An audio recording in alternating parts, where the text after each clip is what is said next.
Okay, morning colleagues, good morning, our students.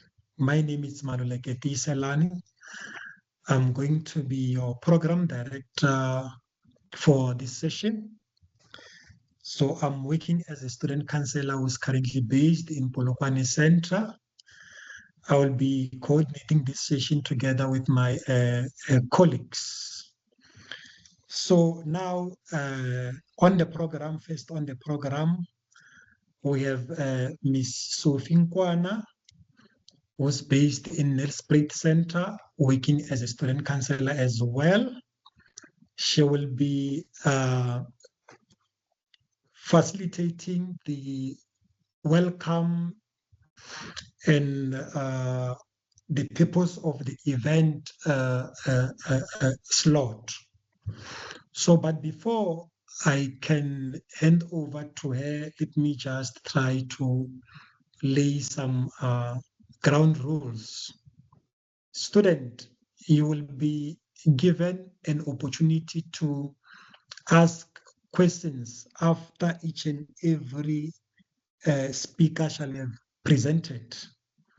But you are allowed in the meantime to be posting your questions in the chat box. And then colleagues will be taking care of such questions.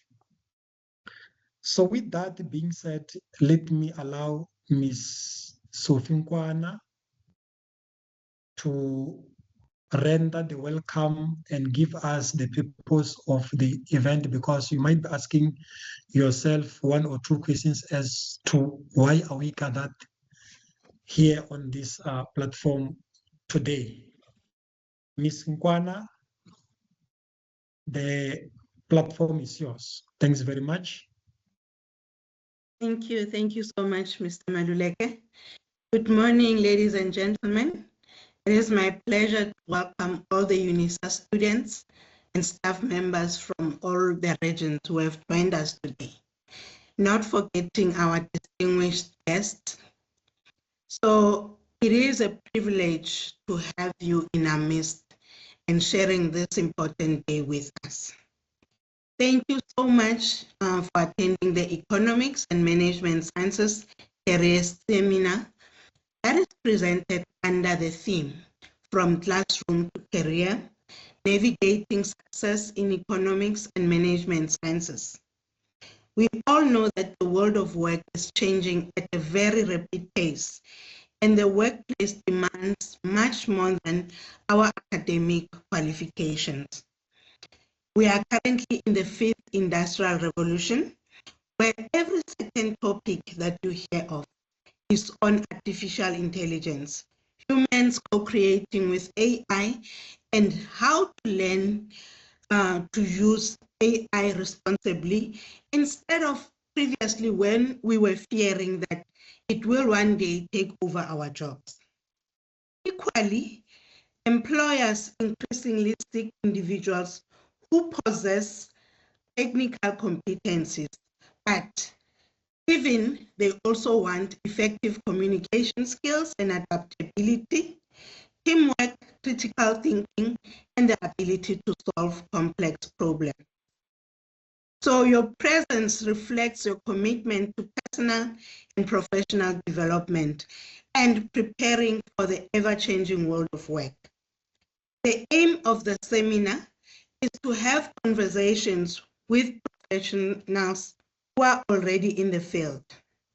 Our guest speakers will discuss industry trends, skills valued by employers, professional growth, and practical strategies for preparing for the world of work.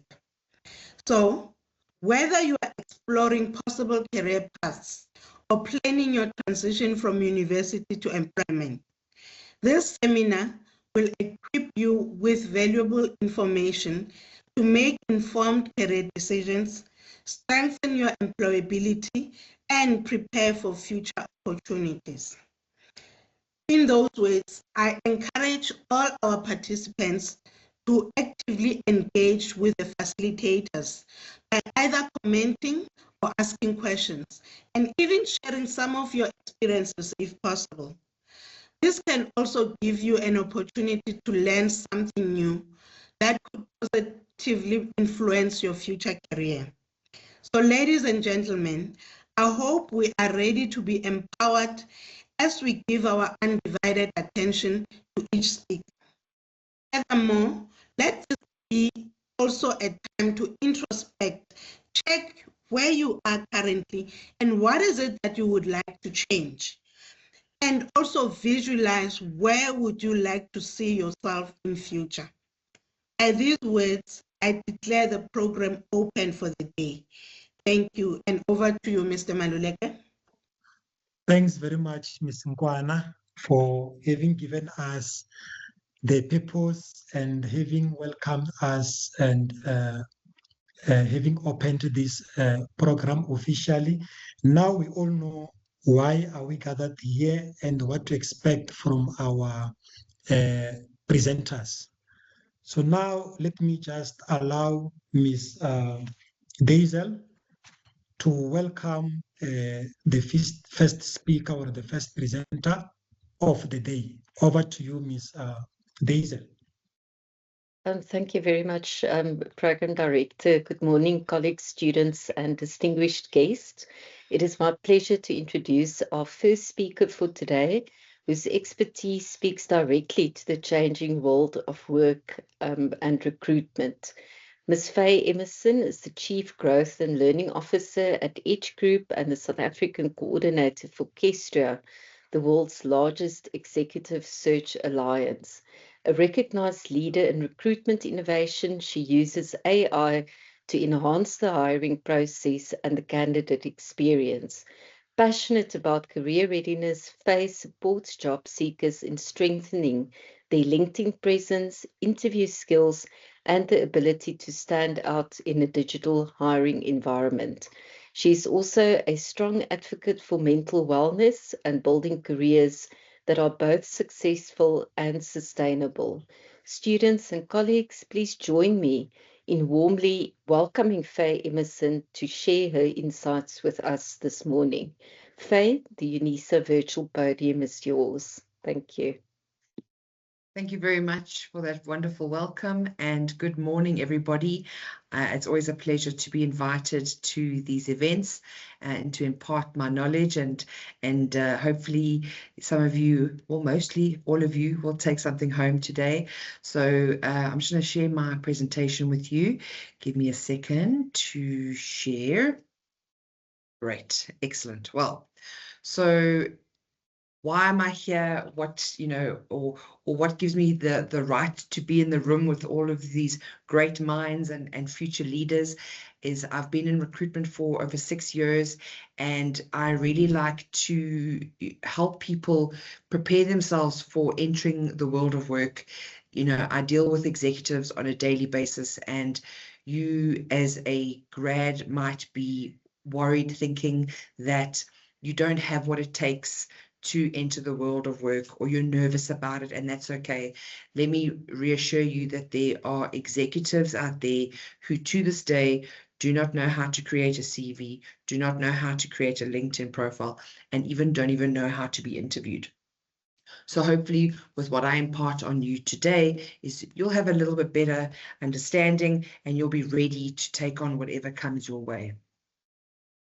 Right, so without further ado, let's get cracking. What are we going to cover today? We're going to cover a couple of things that are close to my heart. That's obviously mindset and career agility. Why skills and adaptability now outweigh the degree alone. It's all about the mindset. It's great to have a degree, but it's what do you do with everything else, and how do you get into the workplace to begin with? Then I'll briefly cover your CV and ATS essentials, as well as your LinkedIn and your personal brand. What is an elevator pitch, your interview readiness, and what it is that you can do this week to make sure that you are one step closer to entering the world of work. So you're on the way to having your degree, you've got your degree in hand, and what next? So it's really important that when you're entering the world of work, that you have got more than just a degree. Employers are looking for more than just a piece of paper. They're looking for a mindset. They're looking for a attitude that can adapt to being in the workplace. So it's really important that you think about what is an employer looking for. Okay, yes, they're looking for a degree in economics or whatever the case is, but what other things are you bringing to the table? Because there are thousands of other people with the same degree. You need to ensure that you have got what it takes to step up above everybody else. So you want to make sure that you've got a great positive outlook, you've got energy, you've got a mindset of always wanting to learn, you bring in some other skills. And I'm not talking about skills that you can get at the university. I'm talking about learning to communicate with people, learning how to present yourself and speak to people. Those are really important. You know, your degree is important, but all the other little soft skills are super, super relevant these days. And it's what is going to help you step up above everybody else. So let's talk about your CV and what an ATS is. Now, you'll see a lot of, if you're on LinkedIn, you'll see a lot of people, a lot of recruiters talking about an ATS. Now, what does an ATS stand for? It stands for an applicant tracking system. Now, any recruitment agency or company that is recruiting has got an ATS. And what that is it's a tool that helps recruiters or hiring managers filter through the thousands of CVs that come through and ensure that the CVs that get in front of the person are the ones that fit the role. So how do you make sure that your CV gets in front of people? By going through that ATS. So first of all, your CV needs to be simple. Please don't go and spend money asking somebody to design a CV for you. You know what it is that you can do. You know what your qualifications are. You know what your soft skills are. You know what you bring to the company. So just type up a CV in Microsoft Word. You can convert it to PDF, and that is all you need. You don't need any photos on your CV. You don't need any fancy fonts. You don't need any graphics, because what happens is when an ATS finds a CV with a graphic or an image or some kind of pretty design on it, it actually doesn't read it. It sees it as a black document and it lands up in a black hole and nobody gets to see your CV. So make sure that your CV is simple. Make sure that your fonts are simple as well, that they're easy to read. And please do not scan your CV.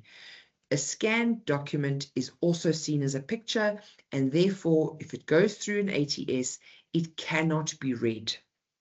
So make sure that when you create your CV, you can convert it to a PDF, but do not print it and then scan it to a PDF. Those are the only two options, either a Microsoft Word document or a PDF document. Okay. The fonts that you're going to use are Arial, Calibri, or Verdana, however you want to pronounce it, and a font size of 10 to 12. Nothing larger, nothing smaller. Because you're entering the world of work, 2 pages is more than enough. Don't waste space by putting in your references. A recruiter or a hiring manager will ask you for references if they want them. Do not put those names on your CV, because what happens there is it's a waste of space, first of all, but secondly, that reference might change further down the line and they're not expecting a phone call. It's always nice that if you're asked to have a reference, you will then contact your referee and ask them, do you mind if a recruiter contacts you from this company or a hiring manager contacts you from this company? They want to do a reference check on me. And let me explain what a reference check is, guys. A reference check is just somebody that we can contact who can vouch for you, who can say that you were a model student, or they can say that you did exceptionally well at maybe mentoring, or you participated in a project and they were part of the project. Just somebody who you know that you've worked with or you have been guided by, who can speak on your behalf and has your back. Okay. Then when you create your CV, we all talk about these keywords, and people get so confused and they get like overwhelmed because there's so many, so many keywords, so many things to put in there. How do I put the keywords in? You need to work the keywords in authentically. And what that means is you're not going to just put all the keywords in at the top of the CV and hope that the ATS, or even nowadays with AI, that the AI is going to read all those keywords and think, okay, great, this is a great candidate, matches the role. First of all, you're going to start off with, what is the role that I'm actually applying for? What do they mention in the role that I can speak about in my CV? That means that you're going to tweak your CV for every role that you apply for. You're going to stop sending out one CV for everything. Yes, in the beginning, your CV is not going to change a whole deal, but you're going to remember to bring in those keywords. Let me give you an example. And I'll use Power BI for argument's sake. So say, for example, you are applying for a role that requires you to create dashboards, and you have you've done that at university or during projects or whatever the case is. You've used Power BI. In the job specification that you've come across, they say Power BI and they say dashboards, but Power BI has been written as one word. So Power BI, no space in between. You need to make sure that you write Power BI on your CV at least once in the same format that they've written it in on the job spec. That'll just increase your chances of the CV getting through the ATS filter and into the hands of a recruiter or hiring manager. So make sure that those keywords are worked in authentically, not just plastered on the front of the CV and hoping for the best. Then you're going to show your achievements, not just your duties. And you're going to do it in bullet point. Make sure that it's easy to read, because recruiters, believe it or not, and this goes for hiring managers and recruiters, we literally scan over a CV. And if it's difficult to read, it just gets pushed aside.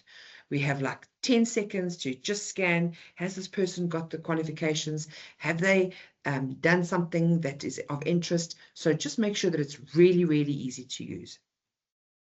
And then when you're saving your CV, make sure you save it in a word or a naming convention that makes sense. So, for example, Sam Smith's CV. You can even give it a date if you want to, whatever the case is, but don't just say my CV, because let me tell you, I receive my CVs all day, every day. And it's very difficult when I'm trying to do a search on my computer to look for somebody's CV when everybody's named in my CV. So think about that as well. And that also goes for your email address. If your email address is sunny sunshine hat 2024, it's time to change it. You need to have an email address that is easy to identify as well. So your name and your surname, obviously there's lots of us with the same name and surnames out there. Just put in a year or a number or something that identifies you differently, but do away with all these little cutesy email addresses that we've used during our varsity days. Get rid of them. Keep it professional. You want to show up from the get-go. The more you can do to show that you are professional right from day one, it's just one more feather in your cap. Okay. Then your LinkedIn profile and personal branding, something that I am super, super passionate about. I have built my career through my LinkedIn profile. The last 5 jobs that I've had, and I know that might sound like a lot, but I'm old, so please excuse me. My last jobs have all been through my LinkedIn profile. I haven't had to send a CV because people have seen my LinkedIn profile for who I am and what I do and have reached out to me and said, we have an opportunity. And that's what we want for you. We want opportunities to come knocking on your door. We don't want you to spend day in and day out trying to find jobs, applying, because you apply for things that you shouldn't be applying for at the end of the day because you've got job seekers fatigue, and then you start feeling despondent and regretted, and you just like you're down in the dumps. So make sure that your personal brand and your LinkedIn brand is squeaky clean and it looks great, because then the opportunities will start finding you. So what does a good LinkedIn profile look like? Well, first of all, you have a photo, and you have a photo that is clear and professional. Shoulders and head, that's all you need. You don't need it of you and your mom or you and your best friend at your matric dance. Those are not professional photos. It's just a clear picture of head and shoulders, something that you've taken on a nice clear background. You don't have to spend money on this. It's something that you can ask your friend to take for you. Just make sure that the lighting is good. Don't over filter as well, because we can see when that's been done. And make sure that you can see that you're welcoming. If you have a hat, take a hat off. Unless you have to wear a hat as part of your job, hats are not required. Okay. Above the photo, or at the back of the photo, there's a headline, a banner, sorry, a banner. Most of you know how to use Canva. You go onto Canva, you type in LinkedIn banner. There are thousands of free designs to choose from. You simply change the design for the look and feel that you're trying to convey. Put your name in there and put your contact details. You're not going to get spammed. Make it as easy as possible for a recruiter or a hiring manager to get hold of you. I cannot tell you how many graduates miss out on opportunities because we cannot find their contact details.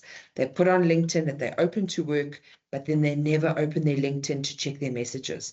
If there's a telephone number or an email address that you are actively checking, put that on your LinkedIn profile, because if I can reach out to you directly, I will. And that goes for any recruiter or any hiring manager. Right. Then your name.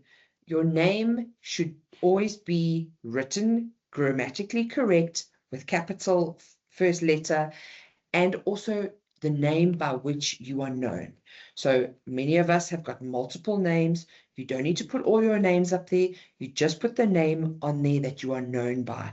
And that name should match the name on your CV. If your name is difficult to pronounce, there is a tool on LinkedIn where you can actually say your name and record it and put it on there, which is always a nice touch. If you're someone like me who likes to understand how to pronounce somebody's name, I'll go to the extra mile there. If I can't work it out myself, I'll ask my colleagues to help me, because I think there's such a beautiful thing. Your name is you. So it's so important to be able to say it correctly. So if you do have a difficult name to pronounce, put that little bit of extra touch in there so that people know how to address you. Underneath your name, there's a thing called a headline.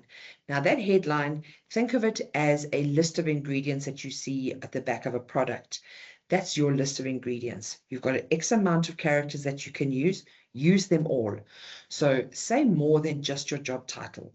Say what it is that you do and who you do it for. So you could possibly say, recent economics graduate, passionate about whatever, or looking to enter the workplace, or eager to join a multinational, or something like that. Something that draws my attention to your LinkedIn profile. Because when a recruiter or a hiring manager is going through LinkedIn, we'll put keywords into the LinkedIn search bar, and everybody that fits that keyword. Now, how that works is it'll pick up the keywords that I've asked it for.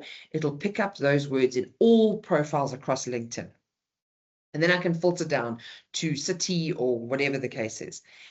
If you've got a beautiful headline under your name, chances are I'm going to click on your profile instead of somebody else's who's got no headline or just says something boring like open to work or whatever the case is.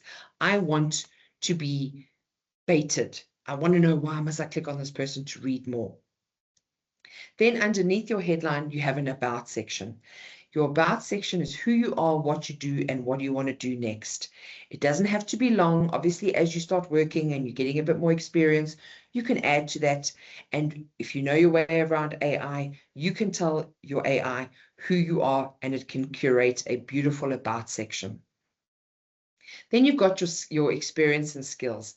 Now, make sure that that information matches what you've got on your CV, to such an extent that if I, as a recruiter, go onto your LinkedIn and there's a more button on everybody's profile. If I click on more, I can download your LinkedIn profile as a PDF, and that PDF should look pretty much identical to your CV. Your LinkedIn profile is your professional CV, and it's your CV that's open for the world to see. So make sure that if you've done something and you've updated your CV, make sure that you're updating your LinkedIn profile as well. Okay, then again, for the visibility, like I explained to you, in the search field, I will go put in some keywords. If I'm looking for example, this morning, I'm busy looking for a graduate with either finance or economics, but they must be able to speak Mandarin. It's a really special request from a client of mine. So I'll put into LinkedIn, graduate, economics, finance, Mandarin, and I'll go through all the pages of LinkedIn profiles that I can find. But anybody who's mentioned Mandarin on their profile will come up in that search. Anybody who has the word graduate on their profile will come up on that search. And then I can just, curate my search and really streamline it to find the person that I'm looking for. So those keywords are not just important on your CV, they are also equally important on your LinkedIn profile. Then your elevator pitch. Now, most of you are asking, what is an elevator pitch? So imagine you are going for an interview at the company that you've always wanted to work for. And the elevator opens on the ground floor. You step in, and the CEO of the business is in the elevator with you. And the CEO turns to you and says, "Hi, I'm John. Who are you?" You're not going to stand there and be like, "Well, my name is Faye. I'm actually here for an interview." And no. You've got literally from the ground floor to whichever floor he's going. Let's say there's 5 floors in the building. He's going to the 5th floor. We all know how quickly an elevator moves. So you've got from ground floor to the 5th floor to tell him exactly who you are, what do you do well, and what are you looking to do? So let's give you an example.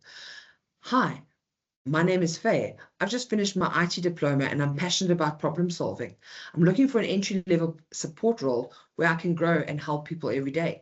That's actually why I'm here today. I've actually come for an interview." That's quick. Then you've actually still got time to ask me a few more questions. Now, why is this so important? Because when you get asked at an interview, or maybe you've applied for 100 jobs or whatever the case is, one day your phone is going to ring. And at the end of the other side of the phone is going to be a recruiter, or they're going to be a hiring manager. And they're going to ask you, "So tell me about yourself." They're not asking you to tell them about the fact that you are 20 years old, that you play soccer, that you've got a sister at home. That is not what they want. And that goes for the same when you're having an interview. I can guarantee you're going to be asked at the beginning of an interview or a screening call, "Tell me about yourself."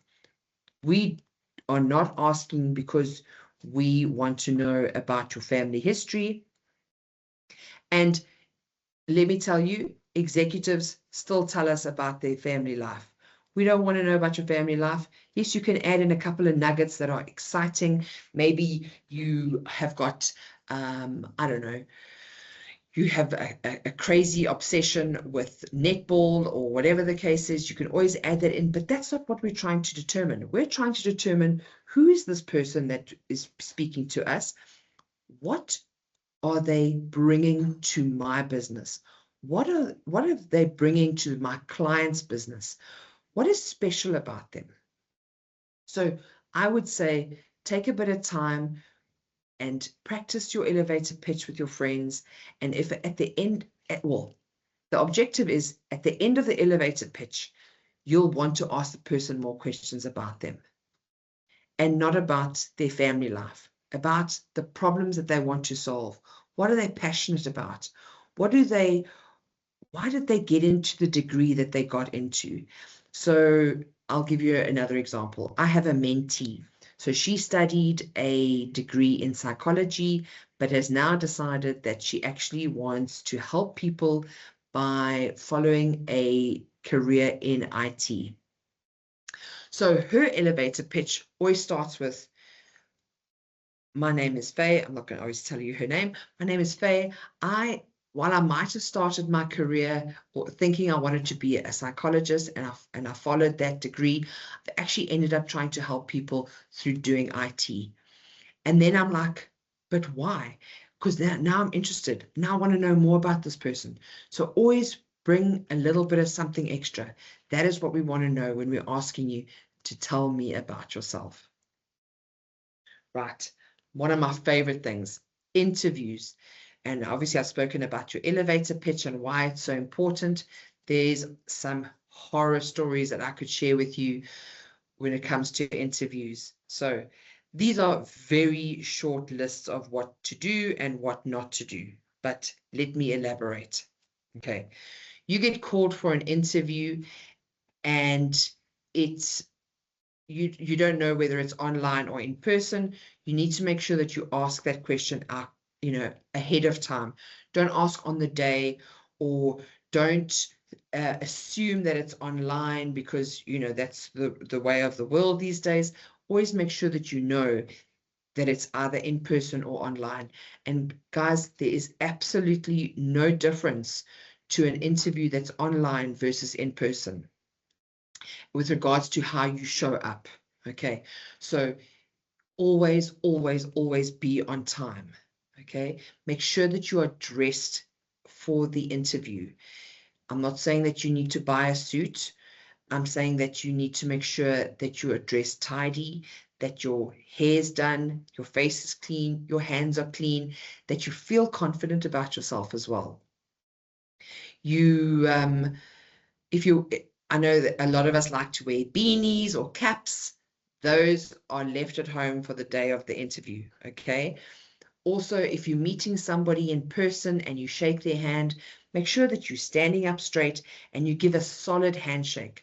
I know culturally it's not the done thing, but you've got to, within the professional space, a firm handshake speaks volumes. And that goes for the ladies too. Don't give a soft hand, give a firm handshake, because you deserve to be in that room. You deserve the opportunity to be interviewed. So why do you hide away behind a cap? Or why do you not want to shake hands or give or make eye contact? Stand up straight, be proud of the fact that you're there, because you're there and you beat thousands of other people to the opportunity. So own that space. Smile, listen carefully, and ask questions. But don't ask questions about money. Ask questions about, let me give you a great question, and I hope you write this down. When you're being interviewed and they're obviously asking you questions, at the end, they'll probably say, do you have any questions for me? A great question that you could ask the hiring manager or whoever's interviewing you is say to them, why do you love working here? But say it with curiosity, not as if you're drilling them because you're trying to catch them out or whatever the case is. Ask them genuinely, Why do they love working there? Because that will also, it softens them a little bit, and they'll say, well, actually, maybe they've been there for 20 years, they started out as a graduate and they've never left, or whatever the case is, or they came there from a bigger company, but they loved the culture of the company. So really, you know, ask these meaningful questions, but make sure that they come from a place of curiosity.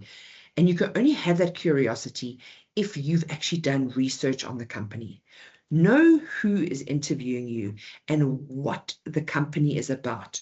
Go onto YouTube, see if they've posted YouTube videos. Go onto their social media, see if they've posted other content about maybe some work events or whatever the case is. Understand who you are going to be working for.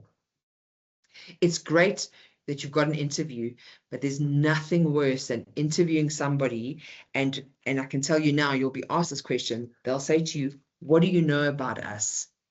And if you sit there and go, oh no, not much. I just applied for the job. Your CV's out, you're out. So make sure that you understand who is interviewing you. Also do a bit of research on the people that are interviewing you. You can often see on the invite that's sent via email who's been included in the invite. Go onto LinkedIn, check them out. If they're like me, they can see who checks out their LinkedIn profile and they'll be like, huh, okay, so this person's checking me out. That's interesting. That means that they're actually interested in the role and in the company. Okay, and then when you're sitting in a room, whether it's online or in person, sit up straight, be engaged, hands on the table, you know, don't fidget. If you do have to do the interview on your phone, make sure that your phone is propped up nicely. You don't have to keep moving it around. Make sure the lighting is good and make sure that your connectivity is good. Give it a test beforehand. If you fear that you're not going to have good connectivity, reach out to the hiring manager beforehand or reach out to the recruiter who has set up the interview for you and say to them, I have a problem with my data. Do you mind if I come and do the interview from your office? I can tell you right now, our recruitment agency, if we had people say to us, I can't do the interview because I don't have a laptop or whatever the case is, I would say to you, please, here's our address, come to our office. We have a beautiful boardroom. You can use one of the spare laptops. You can do your interview. Come a little bit earlier. We can prep you as well. That also shows that you are more engaged and you're more ready to take on the challenge. Okay. A horror story that I always love to share is that we had a candidate go for an interview. He had done the first interview online. It was great, and he was invited to do an in-person interview. And he arrived at reception. He checked in, and he went and sat down at reception, waiting to be called in for the interview. And when the hiring manager came down to collect him, he was fast asleep on the couch.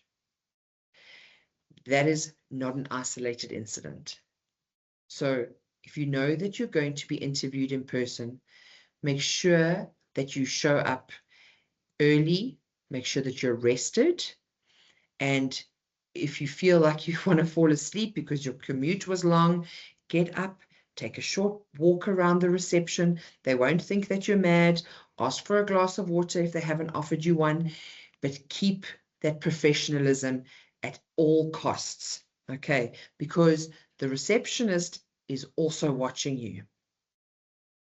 Okay, so what are you going to do today?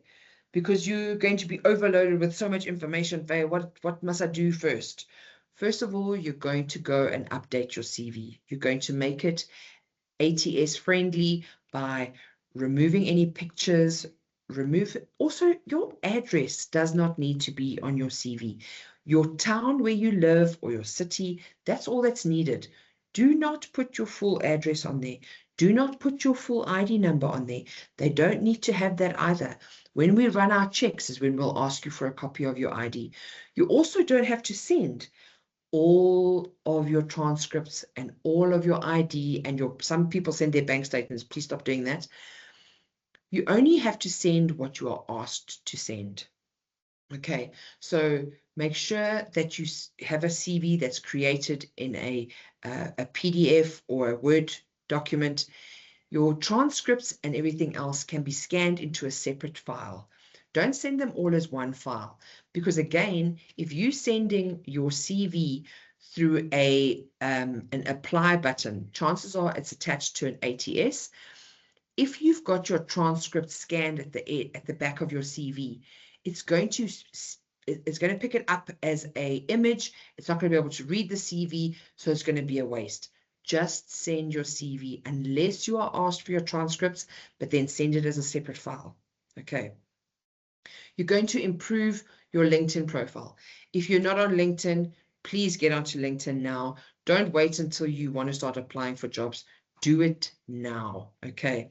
Because now is the time that you want to start applying for programs that begin next year. We have already started recruiting for audit clerks for one of our clients for January. So you need to start doing these things now and start getting your name out there. Practice your elevator pitch. Go do it a couple of times in front of the mirror. Go and get your little sister to listen. She'll probably think you're crazy, but that's okay. Go get a friend who's, maybe studying the same thing as you. Practice, practice, practice, so that when somebody asks you, tell me about yourself, it just is like air. You can say it like you can breathe. Make sure that you are interview ready. Prepare questions. Remember the value that you bring. That's what companies want to know. They want to know, why should I hire Faye? What is she bringing that somebody who's got the similar CV to Faye is going to bring? Why is Faye special? Why is Faye different? What problems is she going to help me solve? How is she going to fit into the organization culturally? And then keep going. Guys, finding a job is a full-time job until you've secured that job. Okay. Every week, do something. Make sure that you're checking your LinkedIn on a daily basis. In fact, I probably check LinkedIn more than I check any of my other social platforms, because that's where I find opportunities, whether it be new clients or finding new candidates, or whatever the case is. Make sure that if you're serious about this, you're putting in the effort.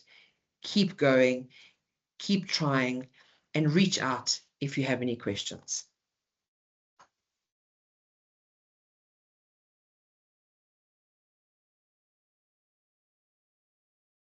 Are there any questions for me? Thanks very much, Ms.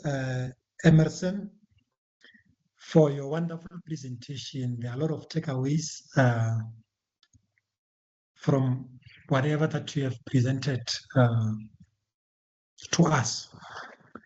Now I'm going to allow Ms. Daisel to take care of the question and answer session. Ms. Daisel, over to you. I'm opening the chat platform as well so that I can assist you. Thank you so much, Tisalani. Also from our side, Faye, as was said, there are a lot of takeaways from the talk that you've given. I really appreciate the practical tips that you've shared. While I'm waiting for students to post questions, and also if you would want to ask your question live, just click on the raise button. And then we will unmute your microphone. Ms. Nkwani, when she was doing the introduction, shared or really encouraged you that you've got a unique opportunity during these career talks, and especially this morning, to talk to people who've got a lot of experience in the fields, in recruitment. So please don't shy away from asking questions. You are also helping others since they will also hear responses to questions that they might have. Faye, while I'm waiting for that, Yes. I wanted to ask you a question. I'm picking up that there's, quite a lot of hype around artificial intelligence, and there may also be, anxiety in terms of us as job seekers. What will happen to us in this brave new world? So in your space, what are just some of your observations about the impact of AI on the whole job search process and finding employment? Thanks for the question, Lisa. So I think it's very important that we actually approach AI with a bit more curiosity and less fear. You know, AI can be used as a wonderful tool to find opportunities. For example, if you had to go onto Grok, for argument's sake, as a job seeker, you could actually copy and paste your CV into Grok and ask it to find you opportunities that match your CV. For the most part, it'll actually give you live links, and you can then go in and you can start navigating around those links and seeing if that role actually does fit for you, and then you can apply for it. From an employer's point of view, we are looking for people who are inquisitive. They are looking at AI as a tool as opposed to a hindrance. You know, what can I do as an admin person joining an organization? Where can I leverage AI that'll help me with my role to solve the company's problems a little bit better? For argument's sake, the presentation that I put together today, I did it on Claude. I told it what I wanted on there. It created the PowerPoint presentation for me within minutes. I know my way around PowerPoint. I could have done it, but it would have taken me several hours to complete with all the design elements and all the prettiness and things like that. But I did it through Claude. If a hiring manager is looking for somebody to fill a role, they're going to look at everybody, obviously, and obviously I've given tips on how to step up above everybody else or stand out above the crowd. But AI is one of those things. AI is one of those things that's going to help you stand out amongst everybody else. They're not asking that you are able to do everything that your job requires through the use of AI, but they want to know that you understand your way around AI, that you understand what maybe to use Claude for, what maybe to use ChatGPT for, and you've done those, you know the differences, and you can maybe work your way around it. I would say that Claude has got a wonderful, or Anthropic has got a wonderful Anthropic Academy. They've got a ton of free courses that you can go and participate in. It gives you a certificate that you can actually add to your LinkedIn profile. So again, as a recruiter, if I see that you've done the Anthropic course, there's like a beginner's course, and there's obviously more intermediate things that you can do. They're all for free. It shows that you're curious. It shows that you have an understanding of how AI plays a part in the professional space as well. Thank you so much, Faye. There's just one more question for you. Somebody shared about the issue around psychometric assessments, and that they find it quite difficult to prepare for those. So if you could also just share with us your experience of the role of the assessments, and if there is such a thing as preparing for them. Yeah, thank you. So in short, I don't think it's possible to prepare for a psychometric test or assessment. In fact, I have an executive who's just completed a psychometric assessment for a new role, and he said it was brutal. They are difficult, and each company has a different platform that they use. There's no way to master it. I think you just have to make sure that if you are required to do a psychometric assessment, that you ask for clear timelines. What is your timeline that you've been given? What is the due date, so that you can set very, very clear goals for yourself. So if, for example, they say to you, you have a week or whatever the case is, then maybe prepare and put time aside to do it over the weekend. But then make sure that once you start, because a lot of these platforms are designed that once you start a section of the assessment, that you've got to complete it. You can't just save and go back in at a later stage. You have to do section by section and complete it. So make sure that you've got that time set aside and that you're able to do it.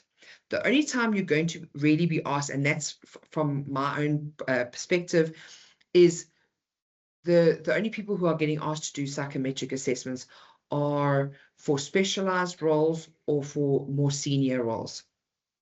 Not everybody's going to be asked to do a psychometric test, and you shouldn't see it as a problem. Welcome it, because the more you do of these things, I won't say the better you get, because they're all different, but it's a good thing to do. Don't let it, don't fear it. The psychometric assessments are just one of the many different checks and assessments that we can do. For some roles, we are required to do credit checks. For some for all roles, we have to do a criminal check and a qualifications check. So make sure that you've got all of that stuff in order. We also get asked sometimes to do social media checks. So I would ask you to, if you are very active on social media, make sure that what you're putting out there is of importance, not political, not questionable. Keep your nose clean. All right. Even on your WhatsApp status, make sure that whatever you're posting on your WhatsApp status is professional, because sometimes you forget to block a recruiter and they can see your WhatsApp status and you're partying on the weekend and they think, oh my gosh, what have I done?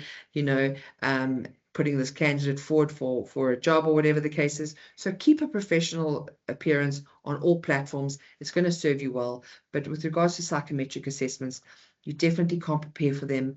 The only way you can prepare is to make sure that you've put time aside and that you are you don't have any distractions when you're doing it. Thank you, Faye. Just a short question. You spoke about the LinkedIn profile picture. Yes. So somebody was just asking whether it is acceptable to do like a full length shot, or would you advise that the headshot that you spoke about is more effective? Always the headshot, because otherwise, like if you can imagine, when I'm looking at a full screen of LinkedIn profiles, I think there's 50 LinkedIn profiles on a page when I'm busy viewing them. If I have to, and my eyesight's not great because I'm old, if I have to like move in to see what you look like, I get bored. I just want to see. I want to see you. I want to see your beautiful face, nice head, nice headshot, nice and clear. Make sure you're smiling. That's all that's needed. Thank you. And then the last question to you before we move over. How do I handle anxiety during an interview? What are some of the tips if you feel especially nervous for interviews? Yeah, we all feel nervous, believe it or not. I still feel nervous. So my tips would be to, make sure that your hands are in front of you on the table, one over the other, sit up straight and breathe. Make sure that you listen to the question. If you don't understand the question, don't just be so quick to answer, but then you don't get the gist of the question.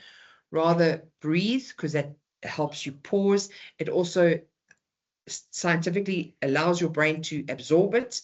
If you still don't understand the question, simply ask, do you mind repeating yourself?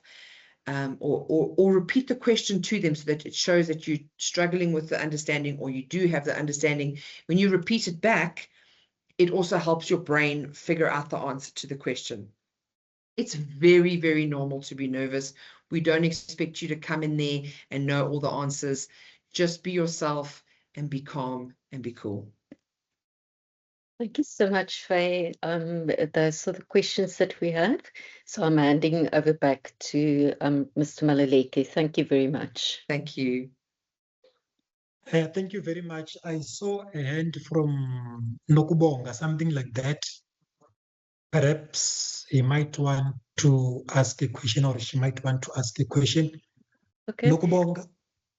If you still have a question, just click on the raise button again. It might have just been a mistake. I don't see the hand now. Thanks, Tiselani. Okay. No, thanks very much, Miss Deiza. I can see. Sorry, it was a mistake. No, you're welcome, Nokubonga.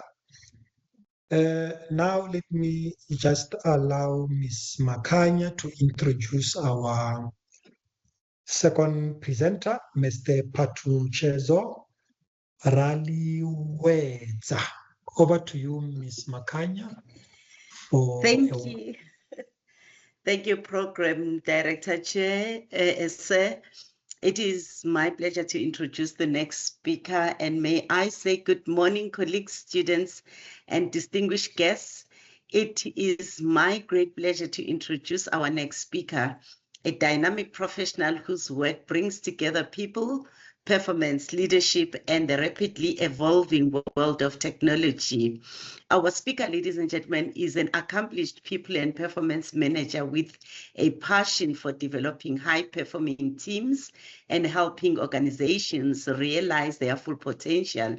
His professional journey spans diverse and respected organizations, including Unisa, McKinsey, the Foschini Group, and Ananse Africa, giving him valuable experience across different organizational environments.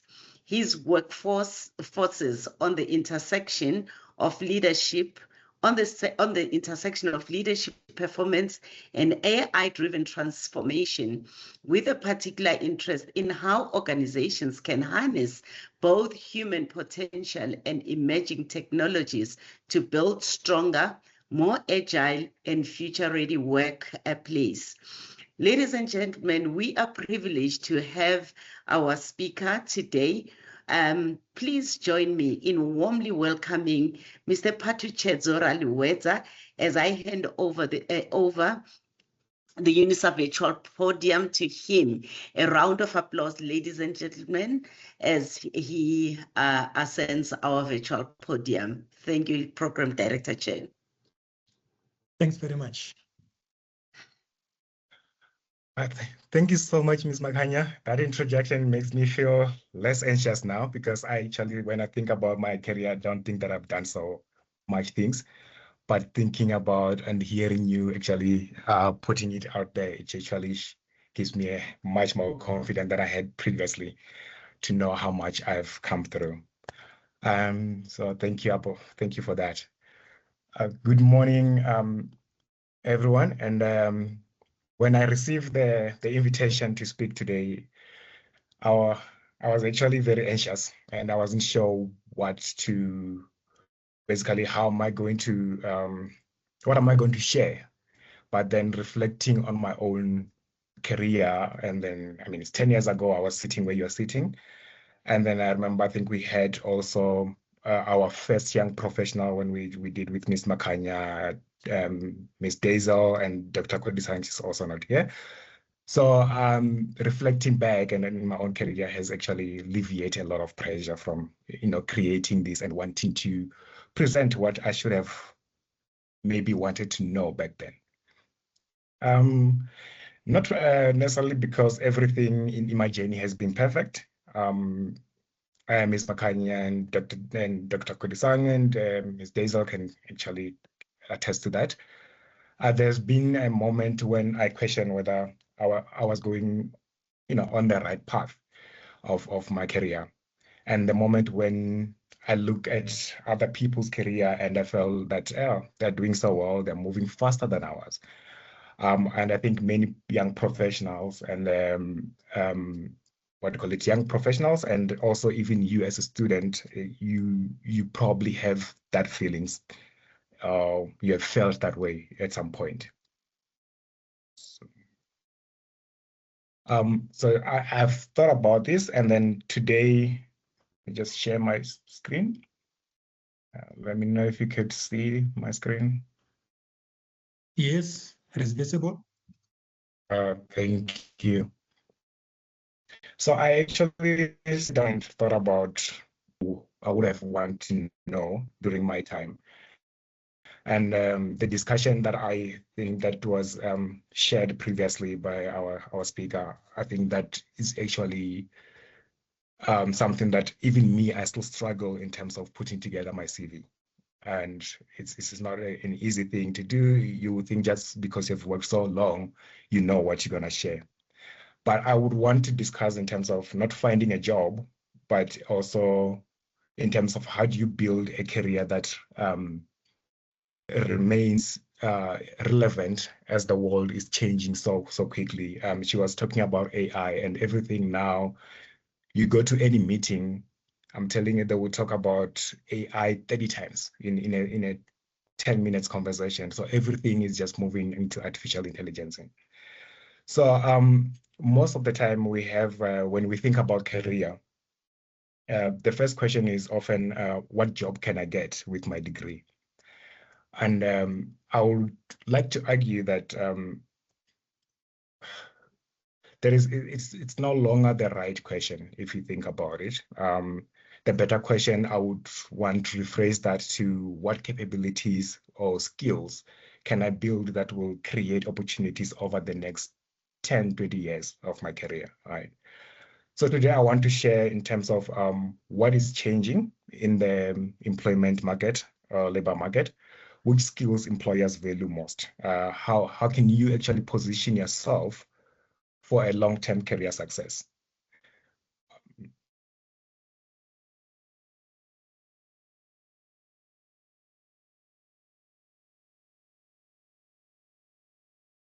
So let's start what is happening in the world, right? So if we look at the job market, is the way the job market is changing.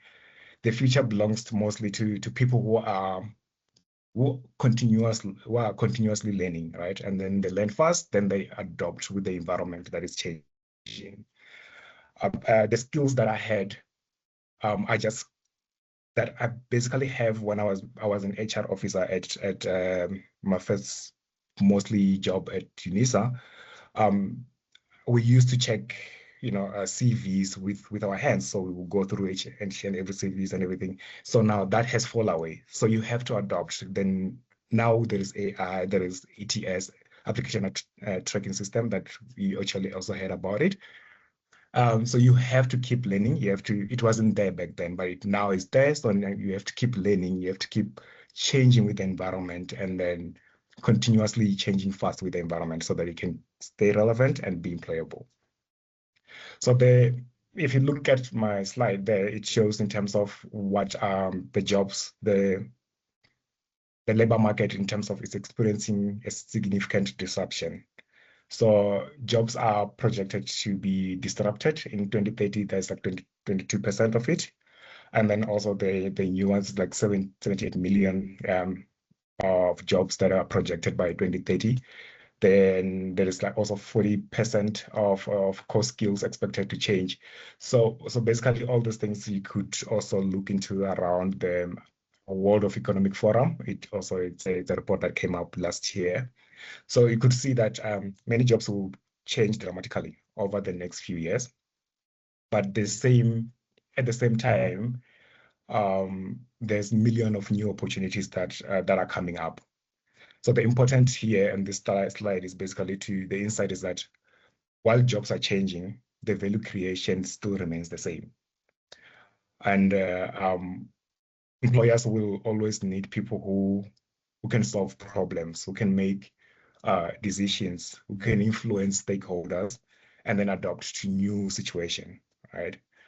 And then when you look at that, so your degree, whether you're doing in economic and management sciences, whether you're doing finance, whether you're doing accounting, whether it's psychology, HR, your degree just got you into the field, but your ability to learn and adapt determines how far you progress.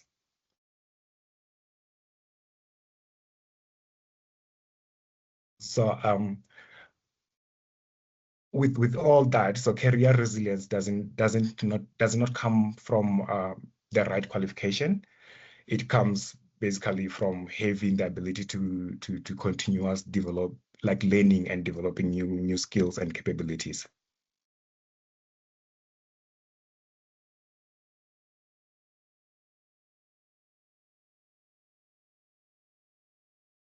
So we also have there are multiple careers pathways that you can take, and one of the things that I've also picked up is that, like I mentioned previously, the degree is just like it just assess your capabilities of what you can do, how, like, basically that's all what it is. It doesn't stop you from moving forward. So there's like multiple career paths that you can take, even when you did economics, even when you did accounting, but you can still do different things. Not necessarily you have to look for economics jobs. So your first job doesn't define your career. To learn as much as you can within that first job. You would say, but then what if I need something else, right? Then I'll be thinking about, I'll make an example with myself. When I started, I did career counseling, student career counseling with Unisa. And so when I was doing that job, I'm trying to figure out how to explain this, but then when I was doing career counseling, there's a lot of things that I never thought they were important. But the job was very fulfilling, very stressful, but very fulfilling. But there was things that I never really think much about it until now when I look back. One of the things that is there's also a word that I keep using all the time. Dr. Kudisang used to say is diamakar, right? So it's like I actually use that now because to ask there's something that you will say, why are you asking the question? So when you're doing counseling, you have to ask people questions and then they have to come up with their own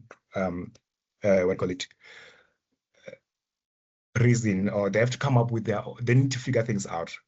Let me put it that way. When you're doing those things, you need to allow people to think and come up with their own answer and figure it out instead of telling them which career to do. So there's something about, like, when she will say, like, ask yourself, why are you asking the question? Are you asking the question for yourself, or are you asking the question to help the other person? So the skills that I learned from there, when I think back now, then as I'm growing within my career, is that the quality of the question in which you ask, right? It determines the answer, or the quality of the answer you're going to get back. And this is also comes back to talking to AI, as our previous speaker was talking. The more you prompt with AI, the better the quality of the questions you're asking. And then understanding why you're asking that question, it gives you the answer in which you'll be able to use.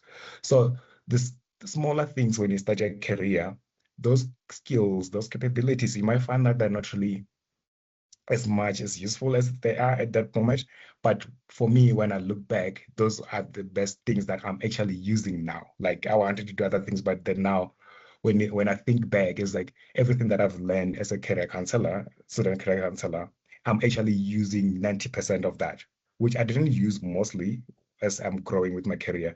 But then now it's like, oh, okay, this is what she was saying. This is what Dr. Ms. Deza was saying also, in terms of how do you interpret your data. She's like, how do you put slides, right?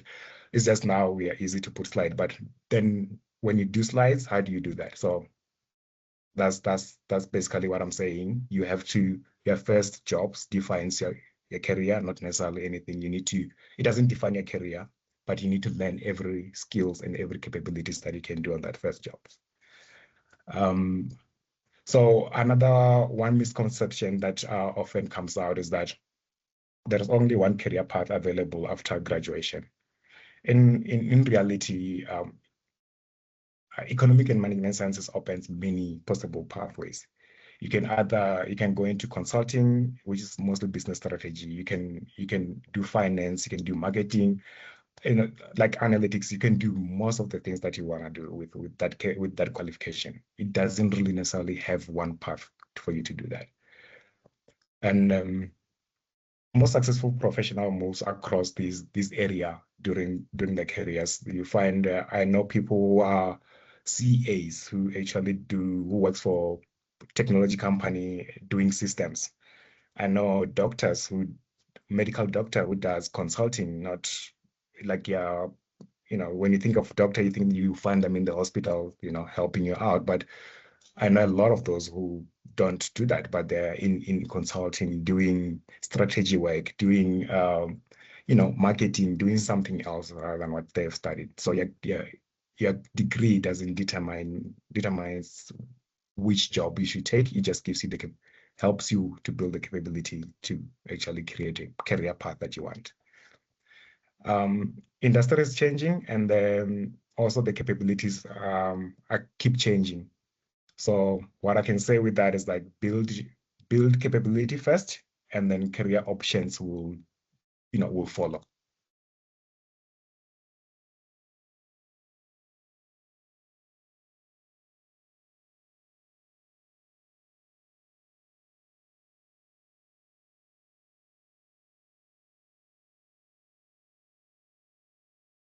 So let's talk about if you look at the slide that I'm showing now, the career success, like if you look at the what do you call it, the data that is showing there in the percentage, you could see that as much as technology is rapidly growing, the most valuable skills remain overwhelming, like to be a human. Like they basically looking for people. If you think about it, analytical thinking, you can't think with a computer, right?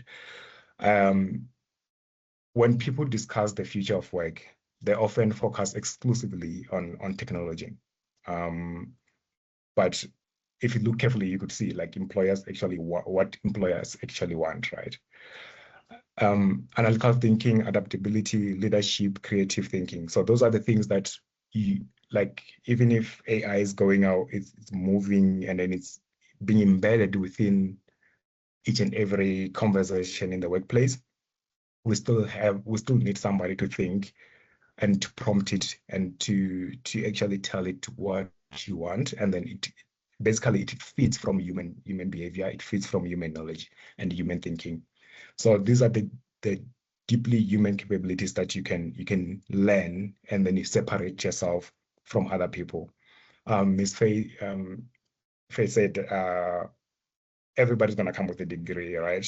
You think about it, there's UP, there is University of Pretoria, there is VEST, there is UCT, and as much as it's the uncomfortable truth, when you come from Unisa, you have to actually prove 10 times harder than the other people, because most recruiters think that it's easier to take somebody who went to UCT because they're already being reverted when you think about assessment.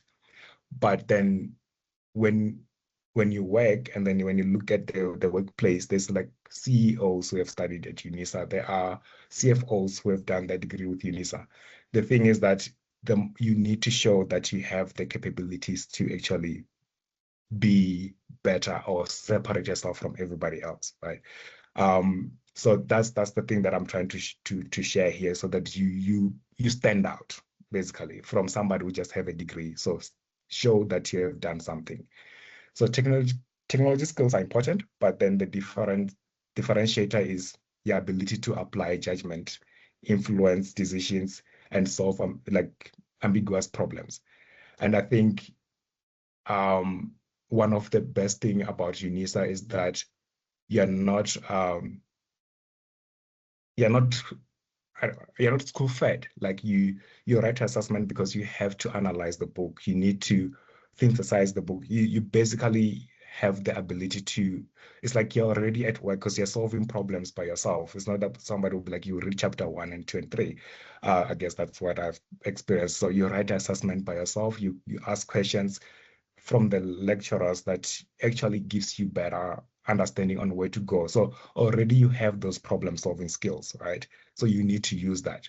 Basically a degree, according to me, from having a degree at Unisa, it has more, it shows more resilience and persistent, and also commitment more than the other people that are like other universities.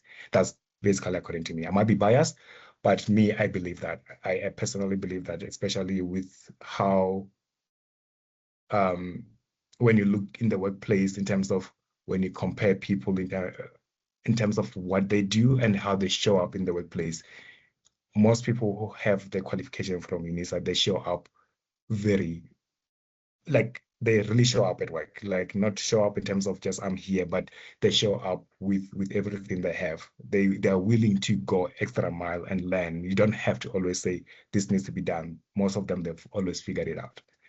So the people who combine human skills with digital literacy will have the strongest advantage. You're already doing that. using you're studying through online, so that's human skills with digital literacy. So some of these things there, you already have them, you just need to figure out how to package them and then, you know, deliver it out there.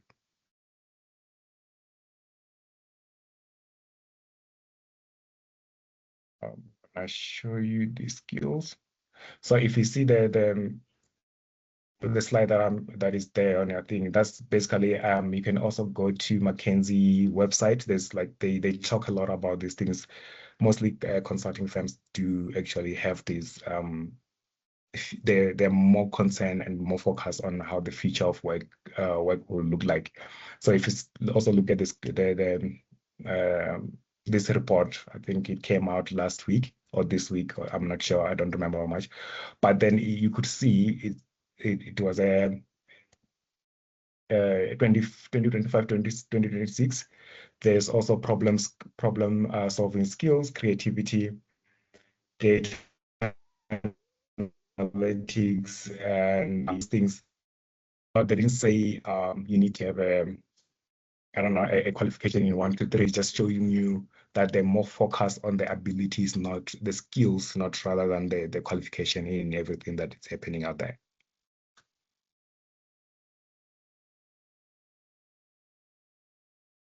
So what leading employers are looking for, right? So most, like I showed you that on the previous slide, most employers hire potential, they hire impact, they're not looking for perfection. You don't have to be perfect. When we look at firms such as I will use the firms that are mostly work on, and then the ones that shows mostly of these things, like consulting firms. They one of the best companies that basically look for these things in terms when you look at McKinsey, BCG, and Bain, right? Something interesting like comes out. They all look at the same thing. Like they do this what do you call it, report. Even PwC, they do the reports essential and show you what actually employers are looking for.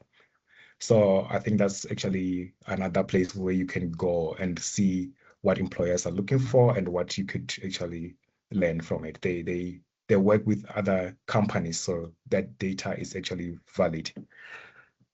So they constantly look for the same qualities. Like I actually look at them, and then it was like problem solving, curiosity, leadership. So, and then hard and soft skills, which I think I don't like the word soft skills because it assumes that it's not something that is difficult to learn, because I mean it's more of emotional intelligence, right? EQ.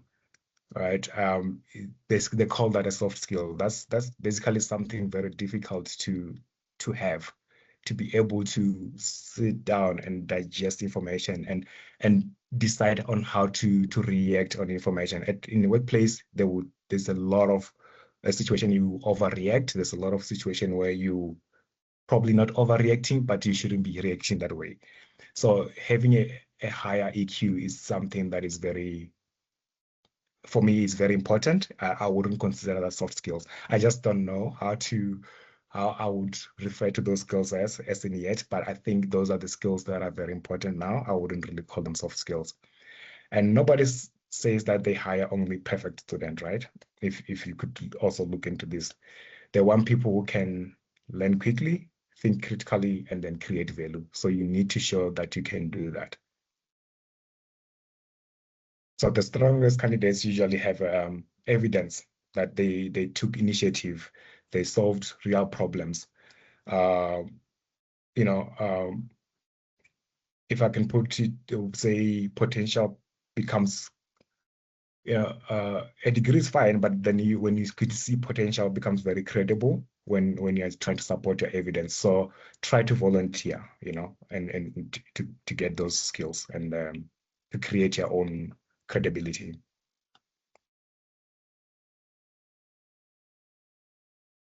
So I decided to actually put together, just to use my own career as a case study, just to show you that it's not that career is the career, or having a successful career is not a straight path, basically. So you build a career in sequence, right? It's not like you finish a degree, you have a high-paying job, and then you're gonna become a manager. You're gonna become, so it requires patience. It requires, sometimes you go back, you go forward, and then you go backwards. So I want to make this like a little bit more personal. Hopefully, one of you will be able to relate, and then if then you can, I'll be happy if I can, even one person can relate and then understand this will help them going forward. So when I look back and my own career journey, there was no a master plan. I didn't have a plan at all. And I keep saying this, like, I'll probably, Miss Daisel probably, to attest to this. I don't think I was an easy person to actually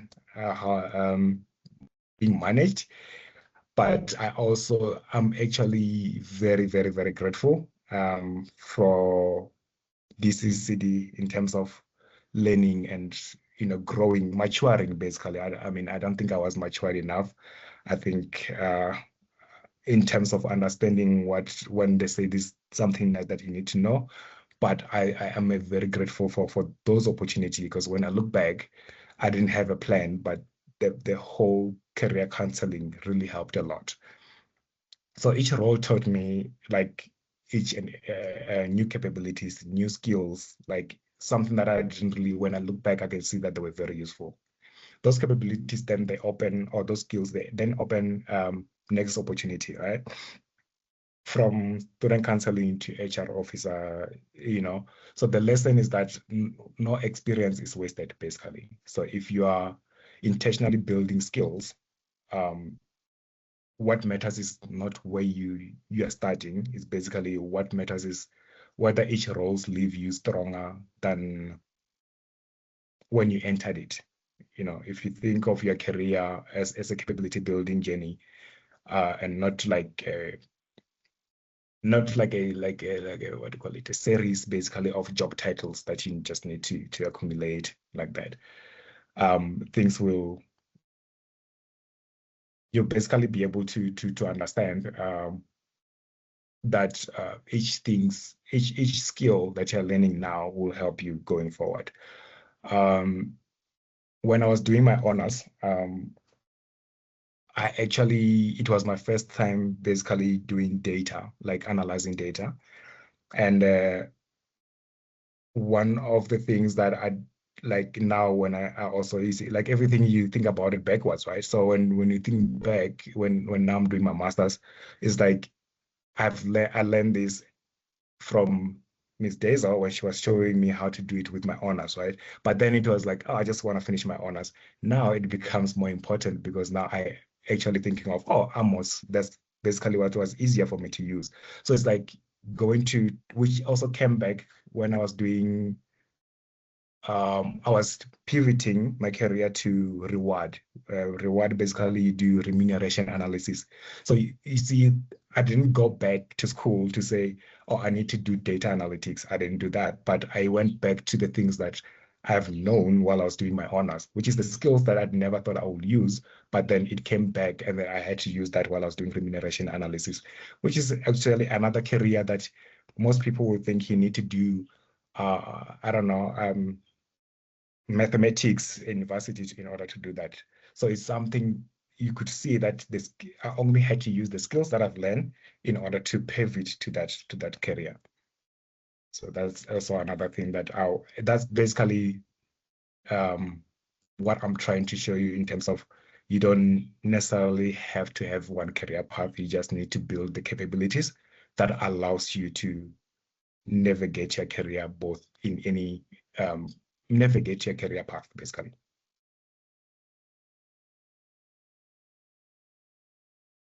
So career comes from building skills and then working well with people. Like the more you work well with other people together, the better, right? There was a discussion about reference, right? So, and And then mostly I agree when you do reference check, you can also you don't necessarily have to put them on your CV, right? So they will ask you, like, give us the reference checks, like 3 people that you want to reference checks. And working with people, this is where it comes in. Like, how do you work with people? Like, how do you actually relate to other people? Working with people very well. It's like I can't really stress enough the importance of networking, the importance of treating people with humility. I can't stress that enough.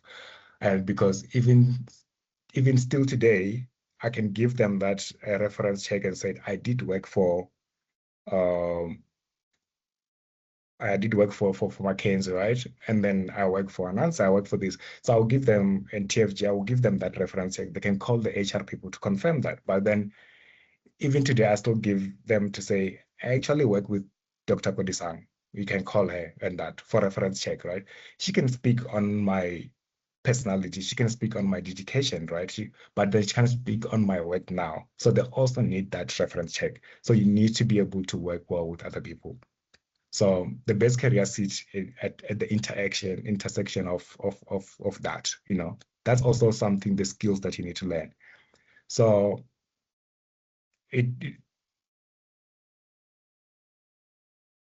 well, I'm actually stuck here. So I'm trying to figure out how to translate what is in my head. But then the goal is to develop the combination of I'm gonna just say soft skills, and then also replicate as you go on, and then those skills, they will actually put you in a better career path.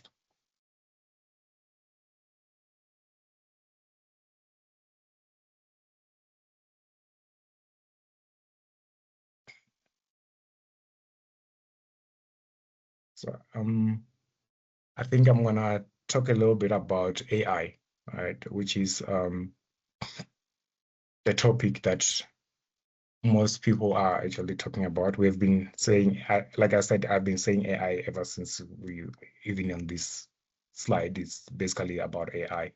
If you look at the World Economic Forum, as actually talked about it a lot. So AI raises the value of human judgment. My research now is about understanding whether AI is like artificial intelligence, like understanding it and knowing why we have AI within why we have, let's say, ChatGPT in the introduce ChatGPT at your work. I'm trying to figure out, or I'm putting out that, do people work-related sense of coherence, which is understanding and knowing why we have ChatGPT, how are you gonna basically use that ChatGPT? How do you use it? Or do you understand why it's here? Do you understand how to use it? Do you understand what it's gonna do after? Like how it's gonna help you? Is actually a predictor of artificial readiness or employee well-being or employee work engagement. That's basically what my research is all about. Because one of the things that I'm actually I just not finished. I could share for people who want to see, but it's not really there yet. But one of the things that I'm actually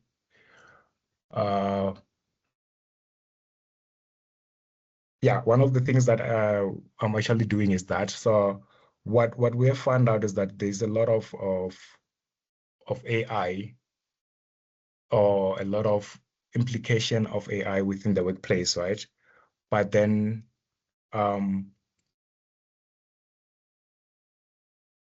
it's actually spending money, a lot of money. If you read about it, there's a lot of money that is spent, but there's no outcome within it.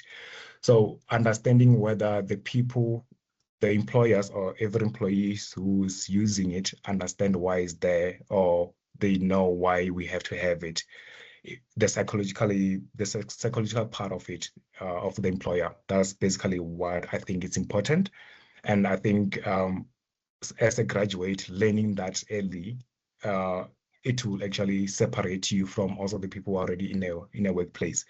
So AI is not basically coming to replace work; it's actually coming to assist in removing repeating work and also improve your judgment. There is a lot of anxiety about that, and then about it replacing a job. So a more useful perspective is to ask, what will AI automate? You're thinking about your work, you're thinking about which career to take, right? So if you're thinking about your career to take, within that career, what will AI actually automate? What will AI how would AI and human work together within that career? What will AI, never fully replace from that career path that you're taking? Because AI can automate a lot of things, can automate routine tasks, can actually accelerate analysis, right? So, but leadership, trust, and judgment, and also stakeholder management remains fundamentally something that a human needs to do. So as AI becomes more available, the most skills that people are looking for or employers are looking for is good judgment.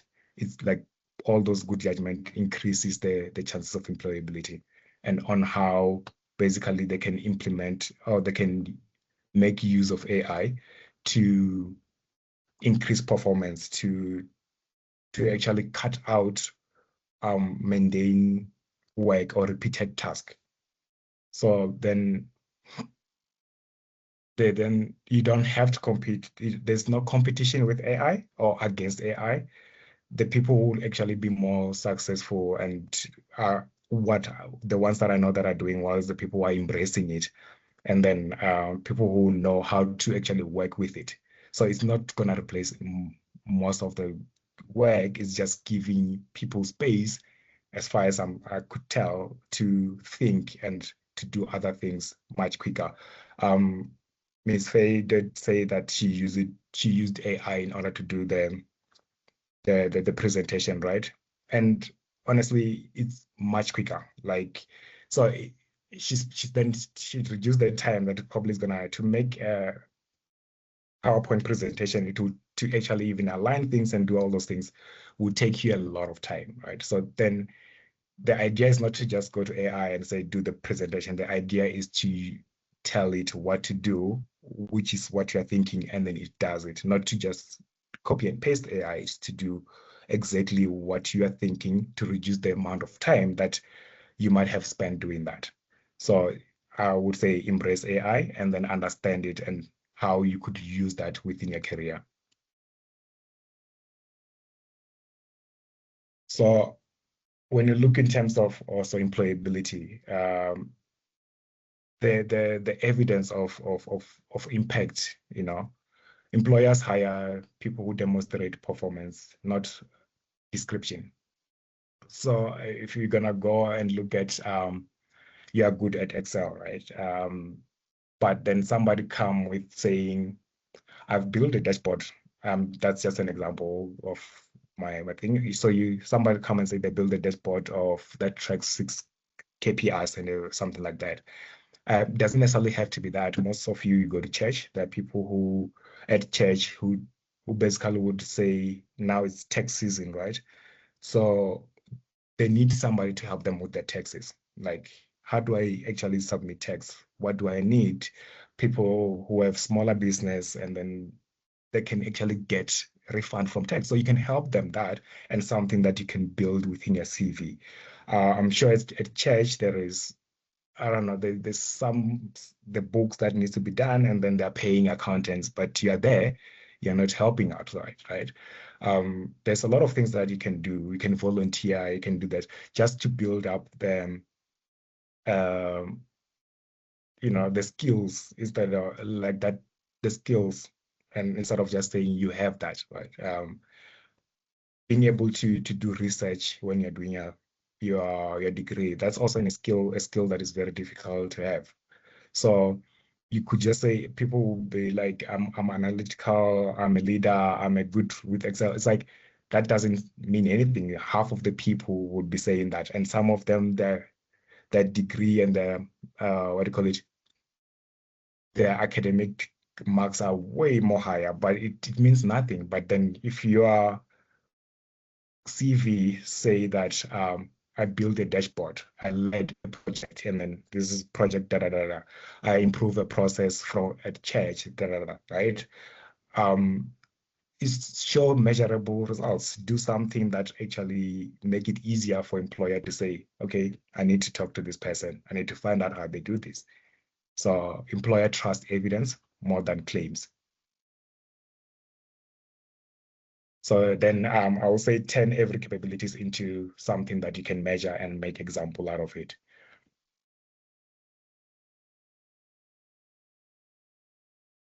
So like I said previously, when I started here, I did say that I didn't necessarily have practical. When I started, I didn't have a career path. A 90-day plan is just basically psychologically, when people spend 90 days or 3 months doing the same thing, actually it becomes a habit or something that you start seeing progress, or you can do most of these things. Some of you already have them. So career development requires like deliberate action, right? So you need to be deliberate about what you want to do. So I will encourage you to think about, your next 3 months and identify the roles in which you, or the jobs, basically the roles, the career path that you want to take. Secondly, I would say that you need to identify the skills the skills those roles actually consistently require. So if you're gonna find it at Unisa, let's say there's a role that you saw at Unisa, you go through the job spec and say, okay, what skills are they looking for?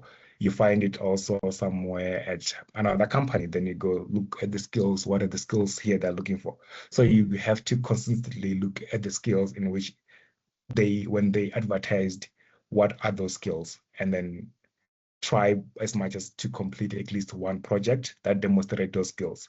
That just to separate you from thousands of CVs that recruiters receive. Right. Finally, then you can make it actually makes your CV more visible, and then LinkedIn profile, and then networking. Like, I really can't stress enough about networking.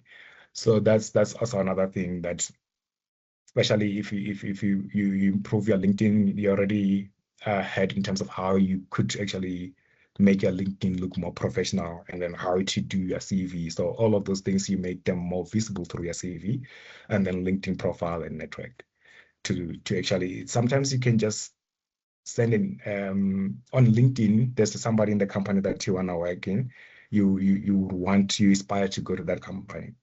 Send I don't know, send a friend request and say, hey, introduce yourself. I would like, to get into this company. I've seen this and this and this and this company. I would just want to know what actually are the requirements for me to actually be suitable for this job. 9 out of 10, it might not get a response, but that one time when you get a response, because people are busy, right? Don't take it personally. One time that you get a response, I'm telling you, you will thank yourself. You can send as much as you want, but that one time you get a response to be very good for you. So the objective is it's not simply to apply for jobs all over, but to actually apply for jobs that you really, really want. And then also to just become somebody who is employable when you're doing this, when you go through these things.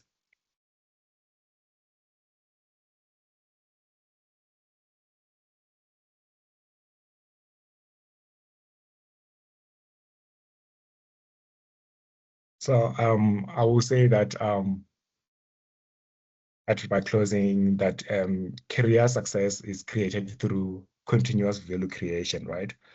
By that, I mean, show that you have something to offer. Show that you're just not, it's not just a degree. There is something that you can actually, solve. I will give an example with regard. There's a time when we're having an interview, and then they asked the guy in terms of which consulting firms do they basically aspire to be beside the one that they're applying for, right? And then, I don't know if it was because of ego or ignorance or anything. This person was very smart. They've done everything. They have everything in that. And then they were like, no, they don't know any other consulting firm but this one. And I'm telling you, if you are going for consulting firm, you would check all the big threes if you want to do them. If you're going for a technology company, I'm sure you would know Gidani, you would know BCX, you would know. So it's like, you would know other technology company. So then what I'm saying is like, show up with your authentic self. Don't try to act like you don't know other things. So, and then, that's basically another thing that I want to share. Be who you are, and then be honest, and you will be noticed. So if there is one message I would like you to remember today, it is like a degree is important, but a degree alone is not enough. A long-term success comes from combining a solid academic foundation, which I really believe if you could be able to complete a degree with Unisa, you already have that. It's very difficult to complete degree at Unisa. So transferable capabilities, which some of it you already have. When you look at, you could study online, you could ask questions, you can synthesize what you're learning from the book. And then the evidence of impact, like volunteer. It's actually very, very important to volunteer. It doesn't matter where you volunteered. It is actually important to that's why I keep emphasizing in terms of like, show something that you have been doing something. And hence when I said that, when I look back at my career, like working volunteers, I started by volunteering as a student counselor, like I forgot what we used to call it back then when you're volunteering, but a peer helper. So I started by volunteering, which gave me an opportunity because I was there already to become a student counselor. So when another opportunity availed itself, I already, so when you volunteer, you acquiring skills that actually allows you to progress within your career. So those three things create career options. So you actually have to you have the option to say, okay, now I have the skills, where do I go from here? So, and I think that's basically, yeah. The world is changing, and then the options are one of the most, like having option is one of the most valuable assets you can have. And because you never know. So that's basically my takeaway from what I would like you to take away from this. Thank you. Thanks very much, Mr. Patuchezo Rally Wedza. Yes. I hope I'm pronouncing your surname very well. Yeah, pronouncing it well. Thank you.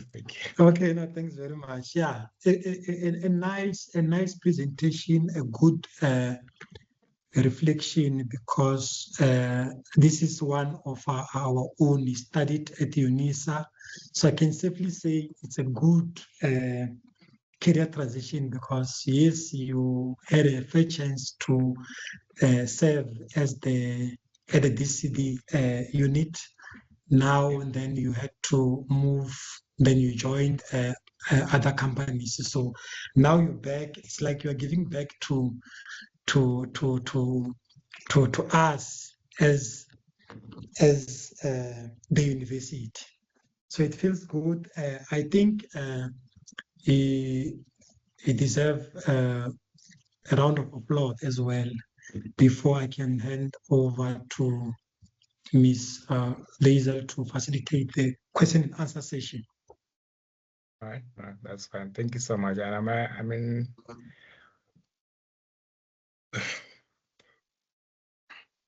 Ms. Laser, over to you. Thank you so much, Program Director, and also to Patuchezo I think I particularly appreciate you sharing your journey with us. There is a question on the chat about if you are putting together your CV, would you include full details if you are living with a disability? So if you have any experience, what would your recommendation be that if you have a disability, is it something that features on your CV, or when would you discuss that with possible employers? Thank you. I mean, you should actually disclose that in the first time that you have disabilities, because it's important for employer to have, if then the environment where you're going to be working, it requires any adjustment, or they have the resources to accommodate you to work there comfortably, because it's not only for the employer, it's also for your comfort to know, like, okay, I will be actually very happy working here. So I think it's important to disclose that when you actually on your CV. And I mean, there are also roles that also did require you to actually disclose that. Yeah. So I'm just thinking about being practical, is that you would, for example, just make a statement that you are living with a disability and this is the nature of the disability. Am I correct on your CV then? Yeah, yes, you should disclose that. I mean, there are a lot of, and now because of there's no stigma around also in terms of mental health now. Most jobs, they would ask you if you're also neurodivergent, because there are people who are on the spectrum. So you need to disclose that so that when you react, they know how you're reacting, they understand. So it's basically also allowing yourself to have, it actually do you better than, I know when you're looking for a job, you're so desperate, you want to leave things out, but it actually is more important for you than the employer, if I can put it that way, to disclose those things. I get it. Yeah. Thank you very much. Okay, so we've got a couple of minutes. If there are any questions, please post them on the chat. You're also welcome just to click on the raise button if you would want to ask your question live. While we are waiting for any further questions, I was listening to you and you were talking about the importance of networking. And I was thinking about, networking is for most people, it's not an easy thing to do. And you often, feel that you're maybe more what people can call introverted, or some people even use the word shy, or you are just not confident in terms of talking to others about, opportunities. So are there any tips, maybe even thinking back to your own journey, that you can share with us about how to manage networking effectively? Yes, I mean, I'm a very introvert person. I'm actually very shy. To do this, it took a lot of courage. So mostly is when you network, is you don't network when you want something from people all the time. Sometimes you have to say hello to people. You need to continue. You don't necessarily have to continuously checking up on them, but you need to also check up on people when you don't need anything. You need to also offer a helping hand to people. That's basically how you network. And most of the people that we network with is like now the job that I have actually now, if I'm gonna put it that way, it was because I was working at TFG, the Fortune Group, and then the lady who left actually we just keep being in touch to say, hey, how's it going? And then that was like once in a while. And then at that point, she just said, there's a role that actually could actually be more perfect for you. I know this person was hiring. Do you want me to send your CV? And it wasn't more of, I was checking up on this person every day. It was just basically of just saying hello and then how you doing. So you have to just put yourself out there. I don't know how I can put this, but it's mostly be out of your comfort zone. Just say hello. Don't look for anything. Just, I don't know. Allow yourself to be disappointed, if I can put it that way. Because if I say hello and then you don't reply, that if as an introvert person, that's very painful. So I want somebody to say hello back because I'm putting myself out there. So just allow yourself, be comfortable with uncomfortability, basically. So I think that's what I can say. Yeah. Thank you. I think that's quite encouraging, also to be prepared to be disappointed, but nevertheless to just continue and trying something else, a different approach or reaching out to different people to get what it is that you need or want. Yes. I don't see any other hands or questions on the chat, so maybe just from my side, another question. You also spoke about the importance of volunteering. So also just again, shortly, what are some of the tips that you can give to students? We often hear comments such as, companies would want experience, but I don't have experience. So volunteering is obviously an important part of you getting experience that you can then, build that evidence that you also spoke about. So also just in terms of volunteering, what are some of the effective strategies or things we can think about as we think about volunteering? So I think the first thing that people need to, I know that the issue of the economy and all those things, right? And most companies now, they don't want to pay for internship. So, and then when they want to pay for internship, you find out that there's only a certain budget to allow 2 interns to go there, but they need more than 2. But they'll only pay for those 2 who apply because that's what is required. So actually go in there and say, can I come here and do, if you know you don't have money, you can say, I want to volunteer. Can I actually shadow? The first thing you can just ask you to shadow in for a work. Just put yourself out there. When you're shadowing in, you don't need to get paid. You don't need to, you can go in there at your own pace and then try to see what you can do. And then I think don't look like I know we always look for to get paid. Internship is not necessarily something that you want to be. It's not a job that you would be like, oh no, they're paying 3,000. I don't want to do internship at this point. That's why I'm saying it has to you have to think of it as, okay, I need to build these skills in order to be able to be employable because people don't want to waste time training. That's also spending money. So volunteering, putting yourself out there, going to ask if you can shadow in, and then also offering your service without looking for pay, that open up a lot of employers to take you, especially smaller business. They actually always look for help, so they will take you in, and then you can learn as much as you can. And honestly, I've learned more on how to run a business now because it's a startup than I have when I was working at bigger companies like the Fortune Group or McKinsey and all those stuff. So you learn what you need to do on those companies most of the time. So in the smaller companies and startup, you learn everything. So from how money is actually supposed to be in certain positions. So you learn everything that you want to learn. So I would say look for smaller companies and then asked to offer your help or to job shadow. And when opportunities avail themselves, they're not gonna hire somebody else. They will actually take the person who's actually there. In that way, it beats rather sitting at home and doing nothing. I'm thinking now about that quote. I'm not sure who it comes from, about where opportunity meets preparation.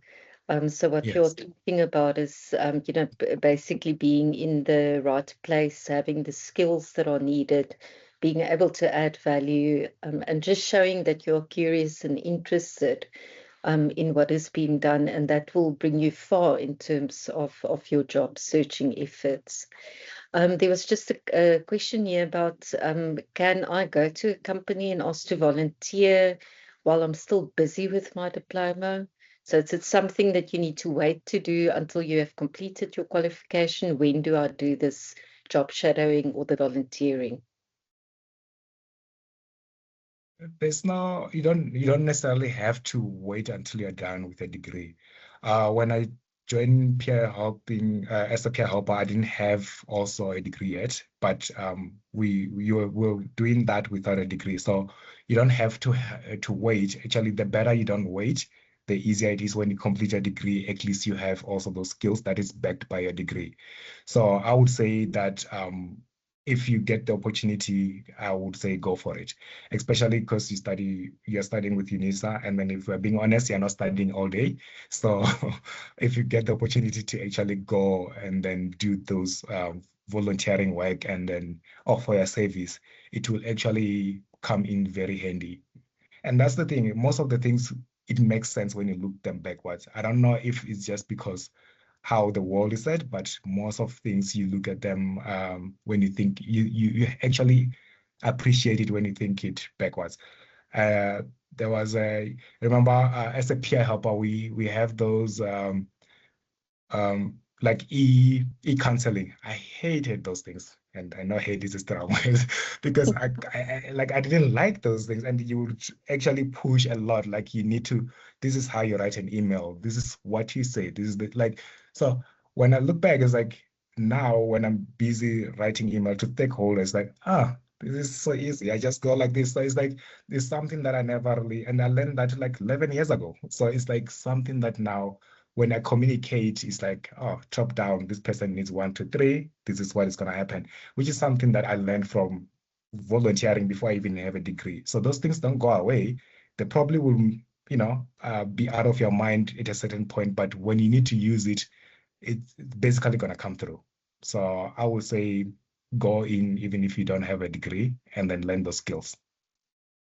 Thank you very much, Patricia. So I don't see any further questions or hands. So I'm going to hand over back to our program director so that we can end off today. Thank you very much. Thank you so much for the opportunity, and I hope somebody pick up something, and then even if it's not about which job you want to do, but just to understand that there is actually no one pathways to actually, to navigate your career. But definitely. Thank you. Thanks very much, colleagues. Thanks very much to our key stakeholder, our student. This marks the end of our wonderful sessions. There are a lot of takeaways from both presenters, Ms. Emerson and Mr. Rari Weza Patuchedo. You have given us a lot of takeaways, I may say, from whatever that you have shared with us. And I strongly believe that even our students, they echo the same feeling or the same sentiment, because I personally enjoyed each and every slide of your presentation, colleagues. You placed more emphasis on the issue of being able to stand out of the crowd while building your career or during your career transition. And also, let me start by Ms. Nkwana, because you might find that before we kickstart with the session, there were a lot of questions running in your head as to why are we gathered in this platform? What is it that we are likely to learn? What is it that our two presenters have prepared for you guys? But she did manage to make it easier for you to understand why are we gathered during the course of our presentation. So thanks very much, Ms. Nkwana, and also Ms. Daisel, as well as Ms. Makanya, for having introduced our two speakers and having read their biography. It really helped us to understand where our experts are coming from in terms of career growth and the career transition.